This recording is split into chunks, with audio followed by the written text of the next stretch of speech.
Hi guys, and welcome back to a brand new episode of Anime Podcasters. Today, I am here with GoProKyo, and we are discussing Cowboy Bebop, the movie with the homie, the Kyo. How's it going, buddy? Hello. It's cold out here. It's very cold. Yes. Just so people know, this is a backup episode we're recording in December of 2021. We don't know when we'll be releasing this, but this is just, if you're hearing this, Hotshot and I got really busy this month, and this is a backup episode for you guys. Let's get into this movie, Kyo. There's a lot to discuss, and I'm very excited to discuss this because I feel like it was the final piece of the Bebop that we did not discuss. You know what I mean? Because you watched the entire series, we saw the live action, but we didn't really talk about the movie. This is the last piece of this franchise that we really are missing on the podcast in terms of covering it. Yeah. So let's maybe give your initial thoughts on this movie after watching it. Did you like it? Did you not like it? Go ahead. So I'm a little mixed on it. I think I think overall it wasn't needed, but it's like, if you just want to see more Bebop, I think it's a good thing to go back to if you're fed up with like watching the series or something. But personally, I feel like I could take it or leave it, honestly. I mean, like, oh wow, okay, it's better. It's definitely better than the live action series, which we'll talk about that a little bit later, and also why we didn't decide to finish like covering those episodes and whatnot. Yeah, no, I agree with you. I agree with you on the mixed reviews. I understand why you would say that. Although I have to say that this is a good movie in the sense that it still holds up. The character dynamic is still great. The fight scenes are still really packed. And, you know, it flows like an episode. You know what I mean?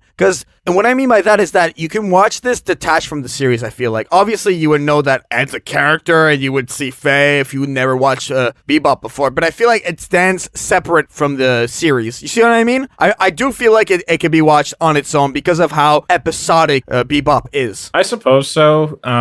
Personally, I feel like it feels like a really long episode to me. And like, I kind of agree with some of the other reviews that I was reading earlier that like it feels like a half hour too long. I feel like there's a certain point where the movie drags a little bit and it needs to pick up its pace, because I don't know exactly what point it would be, because I feel like the majority of the movie, it doesn't have a point that needs to be cut out necessarily. I feel like there are just some parts that need to be they need to be shown a little more quickly and a little less foot dragging, I suppose is the term I would see use. What you mean. Yeah, no, I see what you mean. I would actually say, like, there's no moments to cut out. I get that, but I feel like there's characters that were underused, and maybe that could have been reduced in the movie, such as, like, what was the point of Jet this time around? I don't really know what he contributed this time around, honestly, for this film. Did you see, like,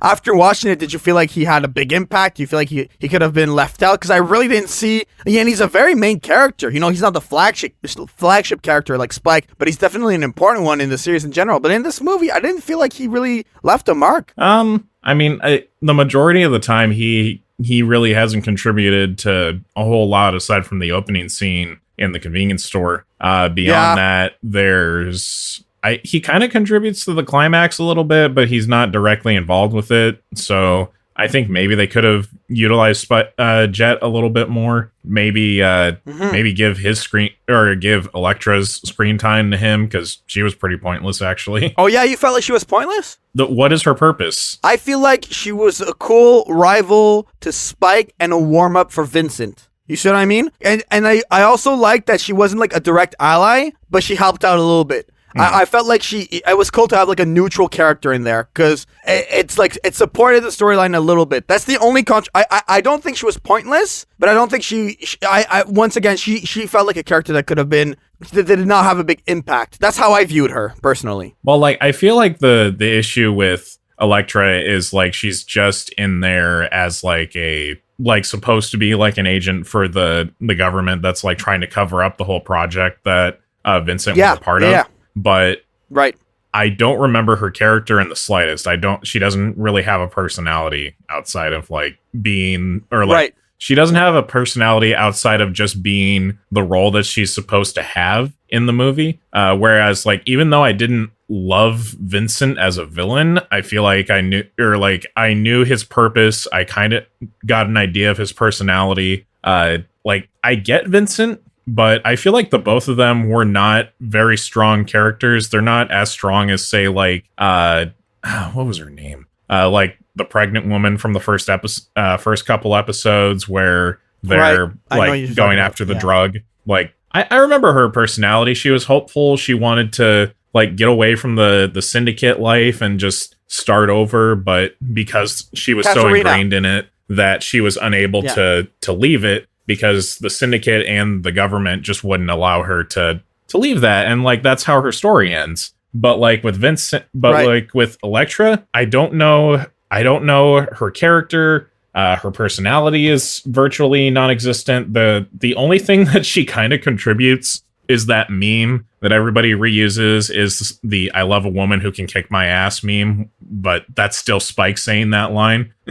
Right. I just want to interject. Katarina is the pregnant woman. Okay. For the listeners. And no, I see what you mean, but going back to Vincent, I have to like not disagree. I have to agree with you. I think he's cool. I think he definitely has an evil side. The great thing with Vincent is that I felt like he had a nice rivalry with Spike. He lined out with Spike well, because and correct me if I'm wrong, but I feel like, you know, Spike is troubled by his memories from his past because he remembers them and he fights that. But Vincent doesn't remember anything from his past, but it's still troubled by it. You know, I feel like it hurts him and he has a chip on his shoulder because of it. So when they fight, I felt that clash between those two characters. So when I compare Vincent to Spike, I definitely feel like, okay, cool, he carries that role well, but outside of that, just a cold, angry, not well character, you know what I mean? So there are some parts that are well defined, but some others that are just kind of left out. That's how I viewed him. Do you feel the same way?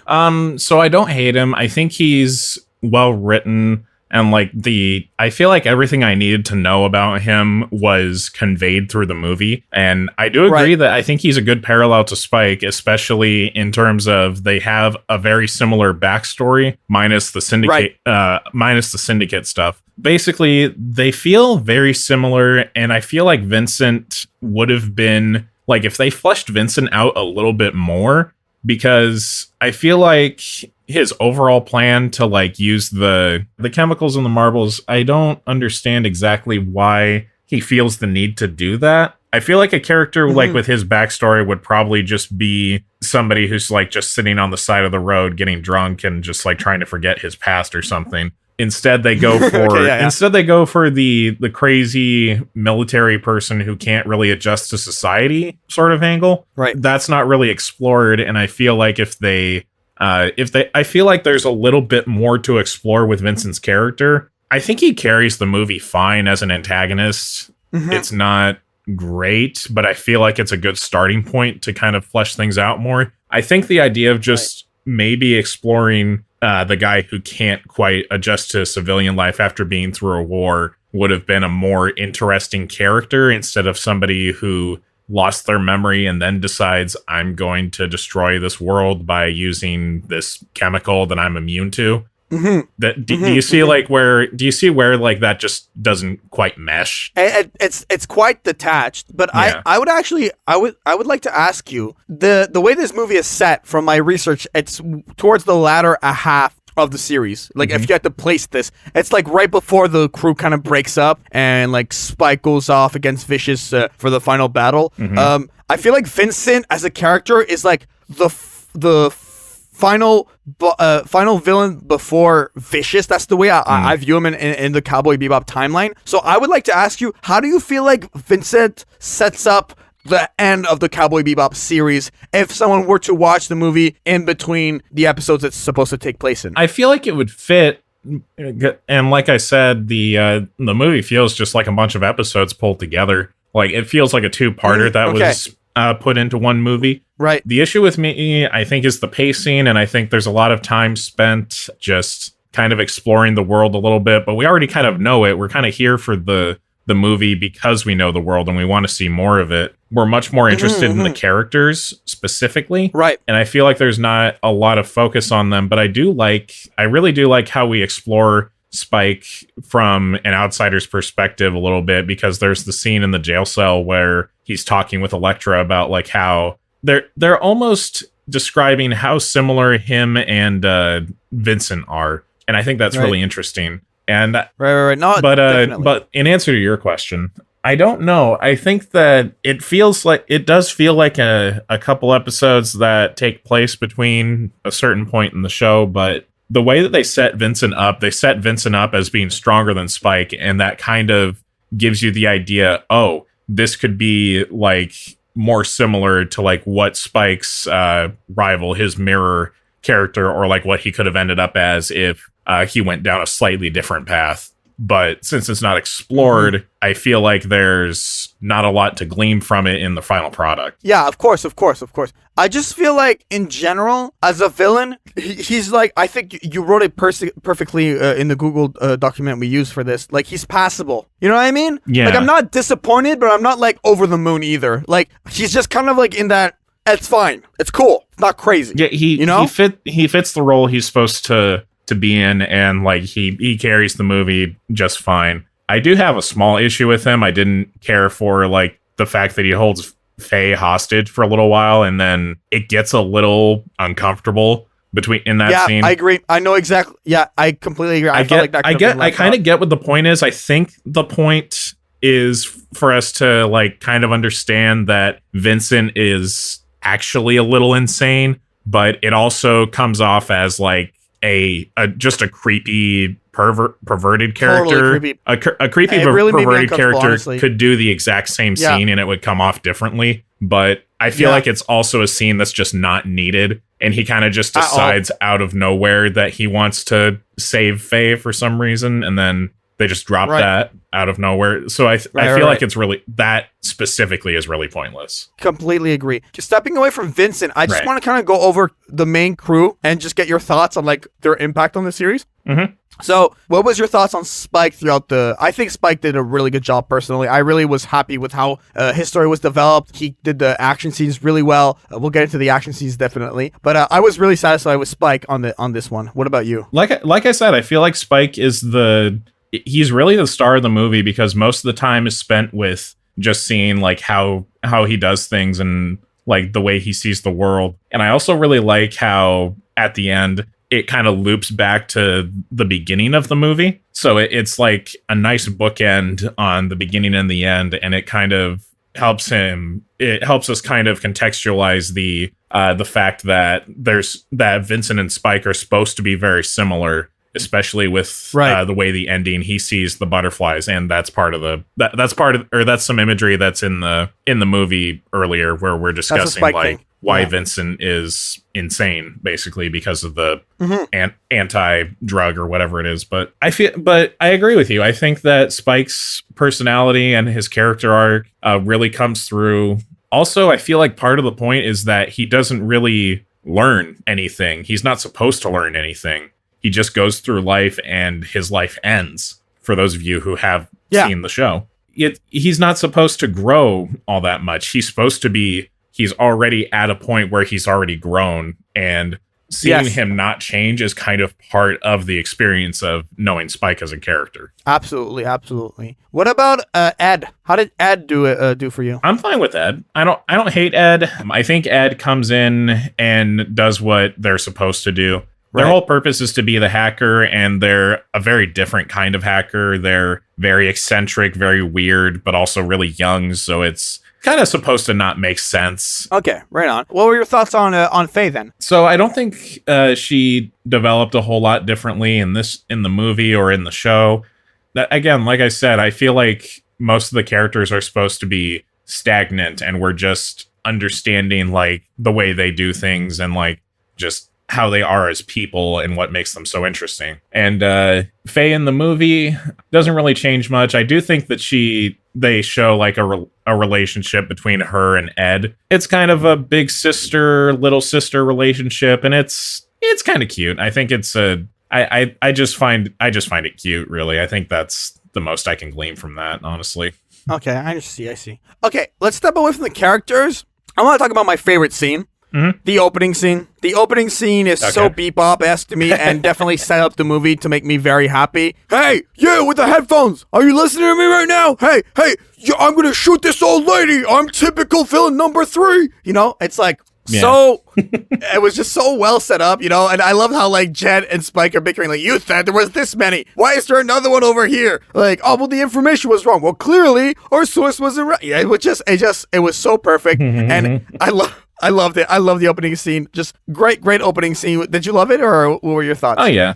I find it a little funny how the show kind of rips it off the live action show rips off the whole thing. With the casino opening for their first episode. Yeah. But, and like how it doesn't come off necessarily the same way, because I feel like the whole difference is just the medium is different and it doesn't translate the same. Anyway, right. Actual thoughts on the scene. It's very in character. It feels very much in line with Bebop. And it really does set the tone of the movie, and it helps us like contextualize the characters' dynamic, especially between Spike and Jet. It's a really strong scene, and I especially really like the opening credits, like where occasionally you'll see some of the characters in there are mouthing along to the song that's being played, and a lot of it is rotoscoped, which is like they've traced some movements over live action footage, but it's not as noticeable. But it's a really it's nice to kind of see rotoscoping the way that they did it, as opposed to like just digitizing it over live action footage. I definitely want to touch on the animation, but before we do, the character dynamic was so well set up in the opening scene. And one thing I have to give props for this film is that the character dynamic is great. Yeah.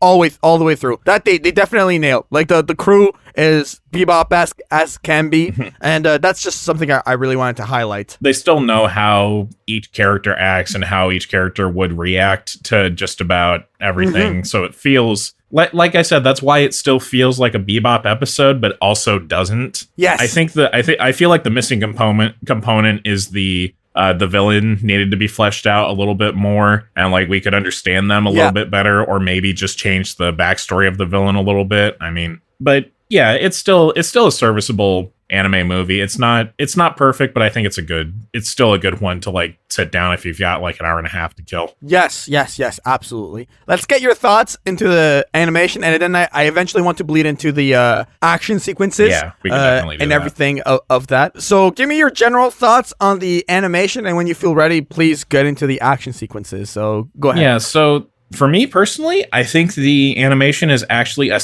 just barely a step up from the show, because I believe it's still animated by the same studio that did it. I think it's Sunrise. So they did step it up a little bit, and there's actually a note in the Wikipedia, supposedly. I don't have an exact source on where it was said. They said that they wanted to basically make the film feel as if it were made in America, or as if it was a live action movie. So they use certain camera angles. They follow the characters the way a movie would flow. So it feels more like a movie, but it also still, like, the show was still pretty cinematic feeling. So it did still have that movie flair, because Watanabe is obviously a fan of some American media. And I feel like that definitely translates into the show and in the movie. But as they said, he said that he wanted to make it feel like an American movie, rather make it feel like it was live action. And in that sense, there's a little bit more expression. There's a little bit more dynamic movement. It feels a little stronger, and it feels like if you had reshot it in live action, you could see some of these scenes looking relatively similar. Right. And so when you talk about movement, let's talk about the fight scenes now. Yeah. Specifically, the combat, the human combat, and then I want to get into the spaceship battles, because that was gorgeous as well. What did you think about like the fights, like the punches, the kicks? Like the camera angles were so perfect. I really felt like live action like to me, and I just was blown away by it. That's definitely another highlight that this film. Like, Cowboy Bebop action has always been great. Oh yeah. And the music for it is good and everything. So I loved it. What were your thoughts? So hand-to-hand combat scenes, I feel like they were a little bit ahead of their time. They're a little bit better than most action films at the time when it came out. I think it came out in like 2001 or something like that. But right, yeah, like it's very similar to like John Wick style choreography. It feels like it was choreographed in live action first and then like put to paper. And the camera angles definitely support the way that it's choreographed. And it just looks absolutely. It just looks, again, it looks cinematic. It feels, every character feels like there's weight to them. They feel like they're actually punching and kicking the shit out of each other. Yeah. Definitely. I was really, really satisfied with the battles, and then going on to the spaceship battles. That to me was second favorite scene. Oh man, the missile shooting, the dodging, the bobbing, just so great.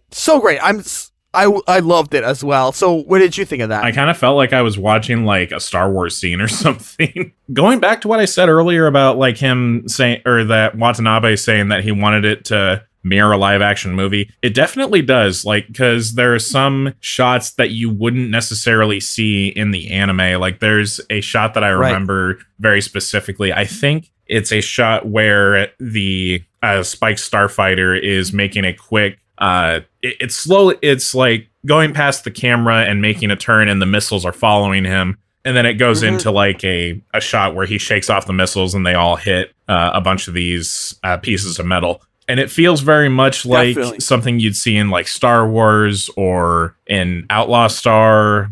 Just like, I feel like the space combat is really stepped up from the show, because in the show it's a little less I think it's like a level or two down from how the movie handled it. They really did need to have like some really impressive space battles to show that they stepped up their animation and that the budget was worth it for that. Definitely.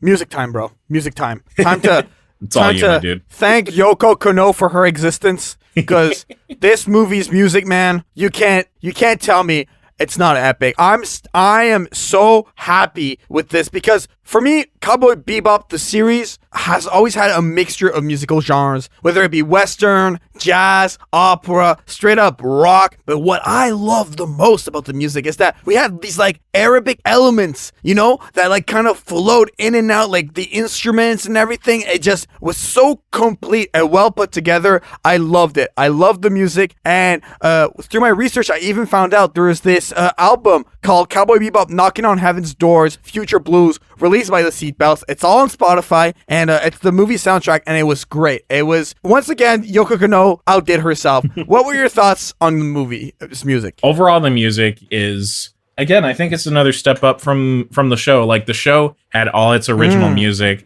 I don't know if all the songs in the movie were original or if they were taken from other artists and used in the movie. I believe they were all original. Original. Even the singing, or the ones that have singing in them? Yeah, I believe so. So, yeah. All right, well, anyway, like I said, I feel like each piece of music helps to set up the tone of each scene. And on top of that, there's a special scene that I think is a slight Western, or slight reference to spaghetti Westerns, in the sense that there's, like, during the start of the fight scene on the tower between Spike and Vincent, there's no music for a little while. And yeah, that's kind of letting the grit of the scene set in, and that also is something that happened in the start of the first like 10 minutes of a movie called Once Upon a Time in the West, and they had no music. All of it was just sound effects, and nobody spoke for the entire like first 10 minutes. And I don't know if it's directly a reference to that, but it has sort of the same spirit in my opinion. Right. I feel like this basically covered all the talking points I had on the film. I kind of want to talk about the live action a little bit here. Before I get to there, Kyo, is there anything else you wanted to give, like final thoughts wise? I'm pretty content with everything personally. Overall, it's a decent movie. I don't think I would watch it that frequently. I don't even watch anime movies that frequently anyway, but I would say if you're going to show somebody the entirety of the Cowboy Bebop franchise, I would say probably put this movie on after a certain episode. I don't remember. I wouldn't know exactly where to put it, but I would episode definitely 22 and 23. Yeah, there you Between go. episode 22 and 23 is where it's set. And also, you were right, Studio Sunrise is who produced it. So I just want to confirm that. Yeah. But yes, absolutely. Yeah, exactly. That's about all I would have to say about it. It's definitely not as good as the show because the show has a lot more time and a lot more to flesh out, whereas the Japanese movies are notorious for not having a lot of time to like suss everything out. It's kind of expected sometimes, so like they don't always get they work with tight deadlines quite a bit in Japan. So we did a Cowboy Bebop live action podcast. We updated the people, and then we told them, we're gonna review this when it comes out. It came out. Obviously, reviews did not come out, and we're gonna get into why that is and kind of go over this.